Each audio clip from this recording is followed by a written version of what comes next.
If you're a ceramic artist, or simply a visitor interested in ceramic art, and you're planning to come to Jingdezhen to experience China's traditional ceramic culture and see its products up close, then there are 3 major ceramic-themed events you should know about. In this video, I'll share the 3 key dates each year and which events are worth attending. First up, probably the one you've heard about, the Jingdezhen Taoxichuan Spring and Autumn Fair. It's actually 2 events, the Spring Ceramic Art Fair and the Autumn Ceramic Art Fair. A quick backstory. These started in 2018, and by 2025, they've been held for 6 editions. The Spring Fair usually runs from May 1st to May 5th, and the Autumn Fair from October 17th to 22nd. For people in the ceramic industry, both events are big deals. They're run by the Taoxichuan Cultural Tourism Group, and they've got a strong tourism and commercial vibe. Great for browsing and great for selling. Let's talk about how it's developed. In 2018, Taoxichuan was still in its trial run. From 2019 to 2022, the pandemic slowed everything down. But from 2023 onwards, things picked up fast. By 2025, it's running pretty steadily, though it's not fully mature yet, because Phase 3 of the venue is still under construction, and that's going to take at least 2 more years. Here's the layout map useful to the newcomers. Phase 1, East Zone, open all year, free entry, like a permanent market. Phase 2, West Zone, opens all year, free entry, but only during the fairs, ticketed entry. Phase 3, North Zone, still being built. The main types of exhibitors. Firstly, original handmade ceramics, teaware, ceramic gifts, about 50%. Secondly, art, ceramic home decor, purely decorative, around 30%. Thirdly, non-ceramic crafts, clothing, accessories, home decor, glass art, about 10%. Fourthly, art courses and training, artists who teach and also showcase their work, about 10%. Exhibitors are changing. Its origins have shifted. In 2024, Chinese exhibitors made up 60%, international 40%. But in 2025, that flipped, international 60%, Chinese 40%. Why? Foreign artists are more likely to choose Phase 2, while many local artists prefer the free entry Phase 1 market. Large-scale local ceramic factories almost never join, and a lot of Jingdezhen-based artists already have long-term studios or shops, so they don't feel the need to exhibit. Let's take a look at top 10 countries at the 2025 Spring Fair. The following statistics are based on Exhibitor's Guidebook of 2025 Spring Art Fair. 1. Russia, 27%, and 90% of them are female artists. 2. South Korea, 20%, often organized groups. 3. India, 10%. 4. USA, 8.8%. 5. Czech Republic, 8%. 6. Australia, 6.8%. 7.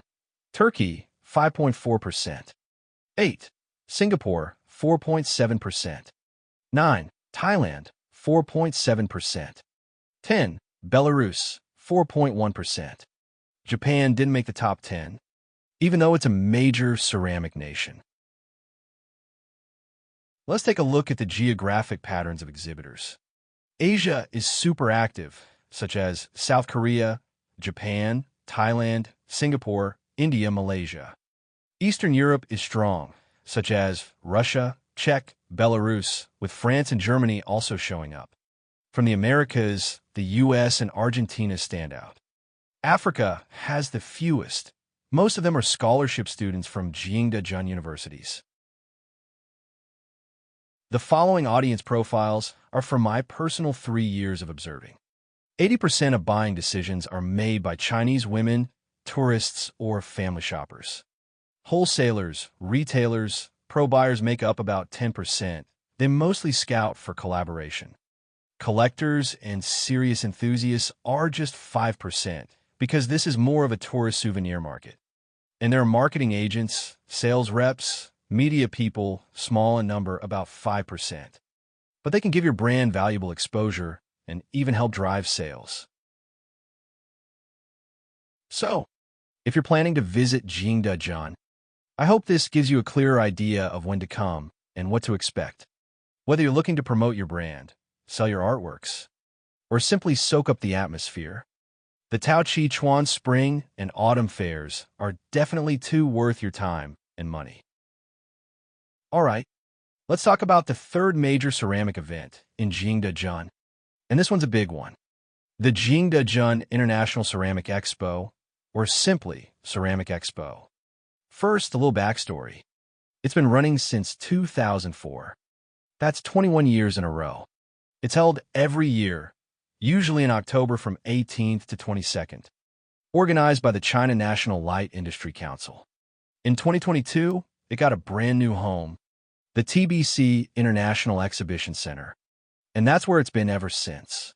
我现在这里呢是在景德镇的国际会展中心，这里呢是国际会展中心的正门。 Now let's talk about the layout. Over the past 3 years, it's settled into 3 halls. If you're planning to join the expo, the first step is to know the layout and what kind of exhibitor you are, because that decides which hall you'll be in. Hall 1 is mainly for local Jingdezhen ceramic manufacturers and suppliers. They must be custom-built booths, at least 4 standard units, self-constructed. Since they're local, the exhibitors usually have time to prepare and custom-design booths. These booths are often beautifully designed. Hall 2 is for ceramic companies from other parts of China, mostly from the provinces of Hebei, Fujian, Hunan, Zhejiang, and Henan. Their cities are Tangshan, Dehua, Liling, Longquan, Ruyao. Mostly daily use ceramics, mass-produced tableware, and teaware. International brands are here too, such as from South Korea, Japan, Germany, France, the UK, the US. Hall 3 is more like a flea market, a creative market. Many freelancing artists create their own private labels, independent branded handmade artworks, arts and crafts. These are mostly standard booths, rarely custom builds. Also, there are places to ceramic equipment and raw material suppliers in the area of Hall 3. Now let us take a look at their product categories. Daily use ceramics is about 60%, such as dinnerware, drinkware. Art display ceramics is about 20%, such as art plates, wall arts. Non-ceramic crafts is about 5%, apparel, fashion accessories, glass arts. Ceramic courses and training is about 5%, training programs, class recruitment. Ceramic equipment and raw material supply is about 10% to serve the porcelain manufacturers. Let us take a look at exhibitor origins. These stats are based on my own tracking over the past 3 years from the exhibitors' list data. Jingdezhen companies is about 60%. Other Chinese companies outside of Jingdezhen is 30%. International brands outside of China is 10%. So yes, foreign brands are actually a minority here. Let's take a look at visitor breakdown at the expo. General tourists is about 30%. Professional ceramic buyers is about 40%. Collectors and ceramic enthusiasts is about 20%. Industry-related professionals, such as marketing, agents, media, is about 20%. Here are some tips for attending the expo. Let's look at the rebooking rate, a key measure of success for any fair. In 2024, there were 500 exhibitors. Hall 1, 25 exhibitors. Hall 2, 35 exhibitors. Hall 3, around 468 exhibitors. About 60% were return exhibitors, giving the event a 70% rebooking rate. Halls 1 and 2 have more long-term participants. Hall 3 sees bigger turnover because many freelancing artists are in the phase of growing up or failed down. Foreign exhibitor trends.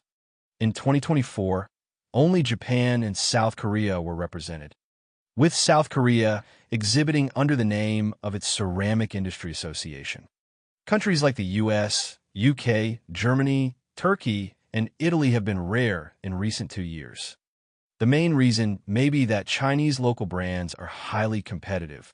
If without a Chinese distributor or market research partner, foreign brands struggle to adapt to China's market. Advice for international brands. Please make better use of the Expo's opening ceremonies and product launch events. These are free opportunities to speak directly to Chinese business owners and buyers. But many foreign brands miss out due to language barriers or lack of local agency support. In summary, the 2024 Expo saw high participation from young domestic Chinese brands, while Jingdezhen's established companies presented a strong, even dominant image. For industry professionals, the Expo is a great place to gauge China's ceramic market trends, a source for equipment and raw material suppliers, a gateway to finding local Chinese agents and expanding into the market. I hope my analysis is useful for you. If you have specific product-related questions, feel free to contact us via the link below, and you're welcome to share your thoughts in the comments.